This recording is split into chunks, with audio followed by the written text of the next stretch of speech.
Friture sur la ligne Washington-Tel Aviv. Après la montée des tensions ces derniers jours entre Israël et l'Iran, Donald Trump a durci le ton à l'égard du Premier ministre israélien. Le président américain a ainsi confié aux médias Axios avoir mis en garde Benjamin Netanyahou en le laissant entendre qu'il pourrait le lâcher.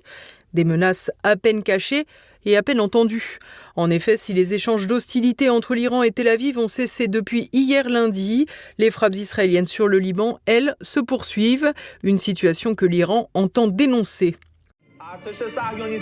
Si elle étend ses attaques dans cette région ou riposte aux actions de l'Iran, elle subira de graves revers et des attaques destructrices seront lancées contre le régime et ses partisans. Des menaces iraniennes qui pourraient frapper fort Israël, à l'image des dégradations lourdes survenues lors de la guerre éclair de 12 jours en juin de l'an dernier.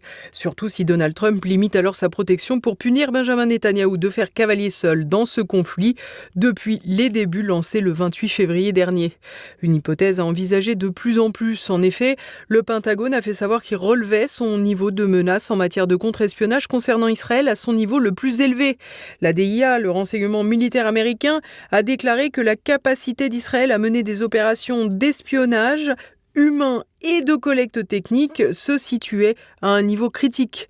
À cela s'ajoutent les révélations du New York Times quant à des tentatives de surveillance de Steve Witkoff et Delbridge Colby, deux personnalités américaines de premier plan directement liées aux négociations avec l'Iran. Selon le rapport de la DIA, des logiciels espions auraient été installés clandestinement sur les téléphones portables des intéressés. Du côté israélien, on a rejeté ces accusations, rappelant que Tel Aviv espionnait ses ennemis et non ses alliés. La Maison-Blanche a de son côté estimé que les fuites dans la presse restituaient des informations, je cite, inexactes. En réalité, Israël est réputé pour ses services de renseignement particulièrement performants et tout porte à croire que Tel Aviv veut avoir une vision sur les négociations avec l'Iran. C'est une pratique connue et courante que les États-Unis ne viennent pas de découvrir. Si le Pentagone ainsi que la presse s'en font écho, c'est en réalité pour que Washington se crée un débouché en désavouant son allié afin de pouvoir justifier une potentielle prise de distance. Une prise de distance qui ne signerait alors pas la fin du conflit au Moyen-Orient, bien au contraire.